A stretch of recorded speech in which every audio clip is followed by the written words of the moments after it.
everyone. This is Nio Campbell, and I'm here with the Jasmine Mans, the world-renowned poet who just killed the stage here at Howard University. Run back to your wedding day and have it all over on the south side. You wake up in the middle of the night and just think that she wasn't the right girl, like you should have found one of them like art type girls. Can you hear all the black kids calling your name? Wondering why the boy who rapped about his mama getting arrested for the sit-ins didn't sit in. Why he traded in his Nat Turner for Ralph Lauren. Do you know how many kids at the protest had your speakers on? None of them. So first, how are you feeling? I feel great. When you perform, you kind of get this rush of excitement, this high, and so I feel ecstatic. Now, as I was doing research about you, I found out that you got your start with poetry. Scary. No, it's nothing scary. But you got your start with poetry through the church. Oh, yeah. My mom used to send me to church, now that I think about it, not saying anything, but my mom used to put me in a lot of church programs because they were free and they took up a lot of time. I could go to church during the week, I could go on church Saturday, Sunday, and so by default I was in like poetry classes and reading classes where we were reading the Bible. And so my first acknowledgement of creative writing came through the Bible. Then I started taking speech classes at the church because they were free and I had something to do. And so then I remember these elder black women just forcing Maya Angelou and Nikki Giovanni on all of us every time. It's like, you're little black girls, Nikki Giovanni and Maya Angelou. And I got to a point where I was like, I don't want to do them anymore. Like, it has to be someone else. It has to be something else. And just being a rebellious kid where you're just like, I just want to go against the grain. So I started writing stuff and words that rhyme. But yeah, it definitely started in the church. So how do you think you developed your own style, like away from the church, since you got your start there? I wanted to be more competitive.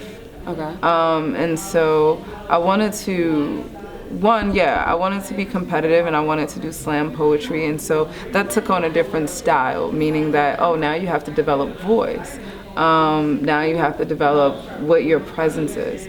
Then I got to a point, it wasn't until college until high school where I was like, well, what is your message? You know that you can speak, you know that you can rhyme words, but what is your message? What is your intention? And so with that, while discovering my voice and my intention, I realized that I had a unique style that wasn't just simply for the church. So now, like being, I guess like successful poet, what were some? It's crazy that people say I'm successful. You are. Do you not realize, like literally you walked into the building and everyone's like, Jasmine Mans. Like, that's crazy. No, because I go home and my family's like, are you gonna get a job anytime soon? Well, that kind of like brings me to my next question. Like, what are some of the issues that you face, like being a poet? Just no one really understands the value.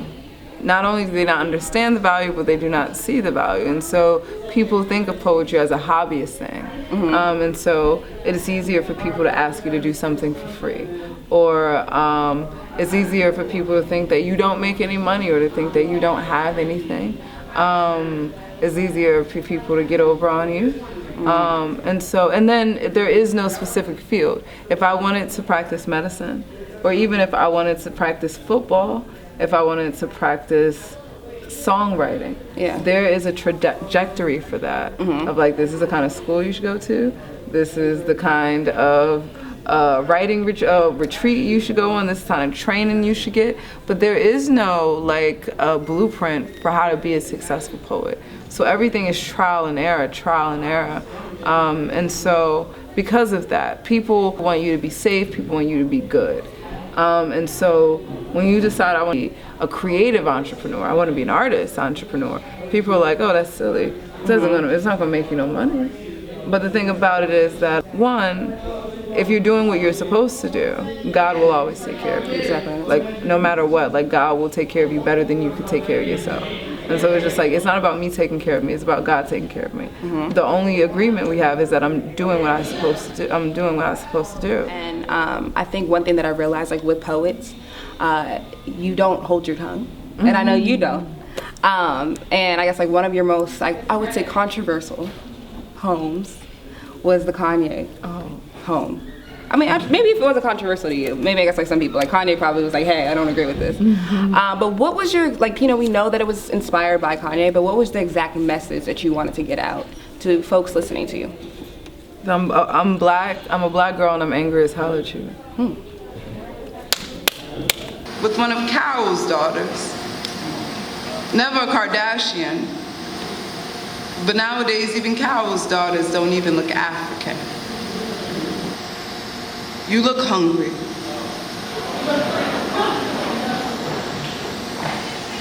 Like that girl don't make you no fried chicken or macaroni and cheese.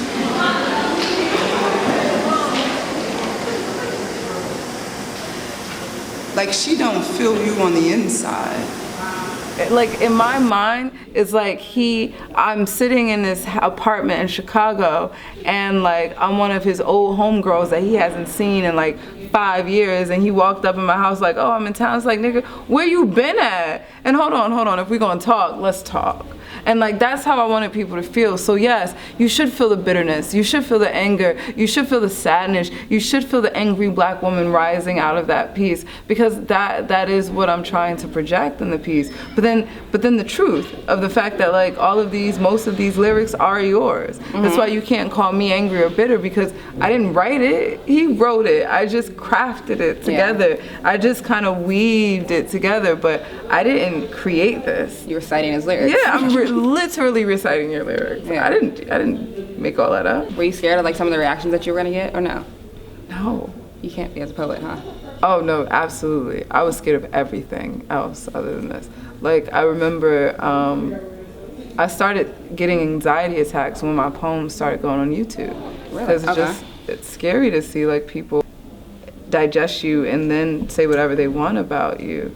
But with Footnotes for Kanye, I handled that piece with so much care. So I made Footnotes for Kanye my job for 3 months. And I said, okay, write this poem, writing this poem all day, listening to everything Kanye, calling mentors who were rappers, then calling mentors who were poets, then calling mentors who were academics, and hearing everybody's opinions and thoughts on this poem, knowing, oh, don't take those opinions, but take this opinion. Listening to other rapper friends and being like, oh, Jasmine, you said that 3 different times. Like, you can't hate on Kim Kardashian in 3 different ways in the poem. Get rid of this line to make that line stronger. So it definitely took like an incredible creative process that I haven't had with most of my pieces. And then a lot of people heard that poem before it was ever released.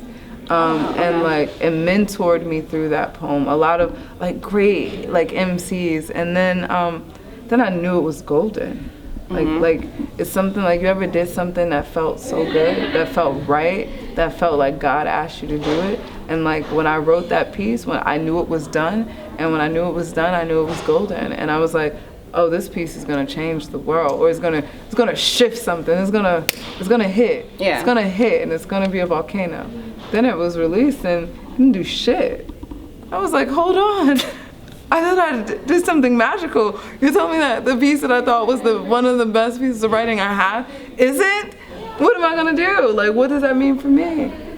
And then I waited a year. I didn't wait because I thought it was dead by then.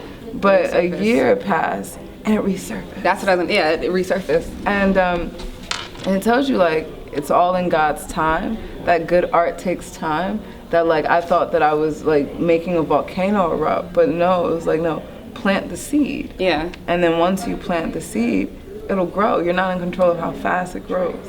And the same with my Michelle Obama piece.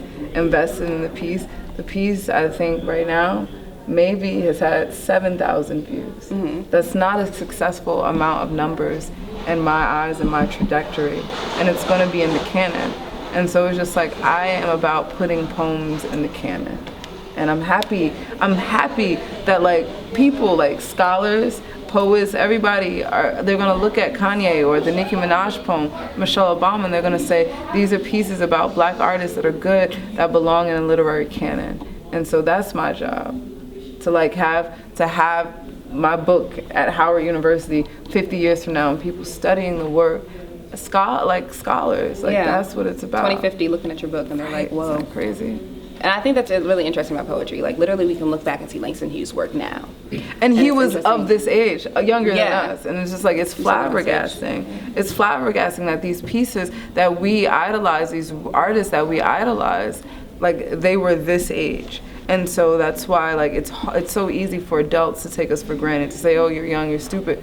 But, like, the mind that you have now is literally the kids that were marching in the civil rights movement, the people, Langston Hughes. Then you have these sororities that were created by college women, fraternities, college men. These were young people who are, like, it needs time. So, like, that fire that's in your gut, like, that's some real shit. Like, my Nicki Minaj poem I wrote when I was a freshman in college. That piece has taken me from Newark, New Jersey to Los Angeles to London, like to Manchester, England. And so, but that was one poem that I wrote because it was a fire from a 19-year-old. Yeah. And so it's just like whatever like we're not kids, we're not babies, we're not children, these are real fires. This is real passion. And we say, like, when we look at babies that, like, they know a truth.